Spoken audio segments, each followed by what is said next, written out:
ಅವತ್ತು ಕೇರಳ ರಾಜ್ಯದಲ್ಲಿ ಯಾರಿದ್ದು? ಕೇರಳ ರಾಜ್ಯದಲ್ಲಿ ಯಾರಿದ್ರು ಅಂದ್ರೆ ಕೇರಳ ರಾಜ್ಯದಲ್ಲಿ ಒಬ್ಬ ಅರಸ ಇದ್ದ. ಅರಸನ ಹೆಸರು ಏನು ಅಂತಂದ್ರೆ ಮಾನವಿಕ್ರಮ ಅನ್ನುವಂತ ಅರಸ.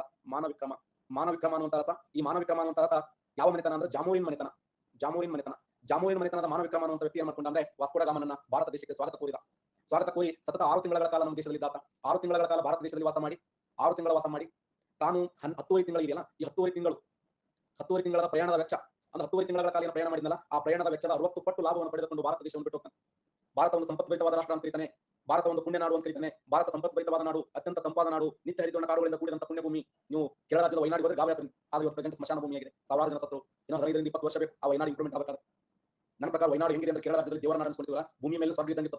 ಅಷ್ಟು ಸುಂದರವಾದ ಗ್ರಾಮಗಳು, ಅಷ್ಟು ಸುಂದರವಾದ ನಿತ್ಯ ಹರಿದ್ವರ್ಣ ಕಾಡುಗಳು, ಅಲ್ಲಿ ಜಲಪಾತಗಳು, ಅಲ್ಲಿ ಹಕ್ಕಿಗಳ ಒಂದು ಹಾಡು, ಅಲ್ಲಿ ರಾಷ್ಟ್ರೀಯ ಉದ್ಯಾನವನಗಳು, ಅವುಗಳ ಮಧ್ಯದಲ್ಲಿ ಒಂದು ರಸ್ತೆ. ಆದ ಮನುಷ್ಯ ತನ್ನ ಸ್ವಾರ್ಥಕ್ಕಾಗಿ ಎಲ್ಲವನ್ನ, ಅದಕ್ಕೆ ಗಾಂಧಿ ಹೇಳ್ತಾನೆ, ಏನ್ ಗಾಂಧಿ ಹೇಳಿದ ಅಂತಂದ್ರ, ಗಾಂಧಿ ಏನ್ ಹೇಳಿದ ಅಂದ್ರೆ ನಿನ್ನ ಆಶೆಗಳನ್ನ ಈಡೇರಿಸುವ ಹೊರತು ದುರಾಶೆಗಳನ್ನಲ್ಲ ಅಂತ.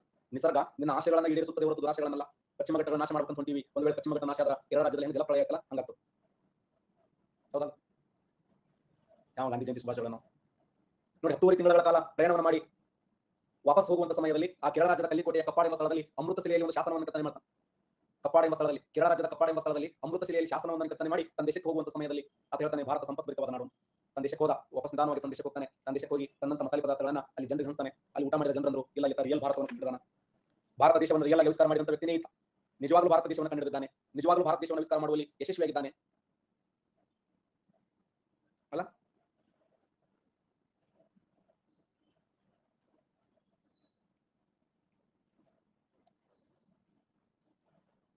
ಭಾರತ ದೇಶವನ್ನು ವಿಸ್ತಾರ ಮಾಡುವಲ್ಲಿ ಯಶಸ್ವಿಯಾಗಿದ್ದಾನೆ ಎಂದು.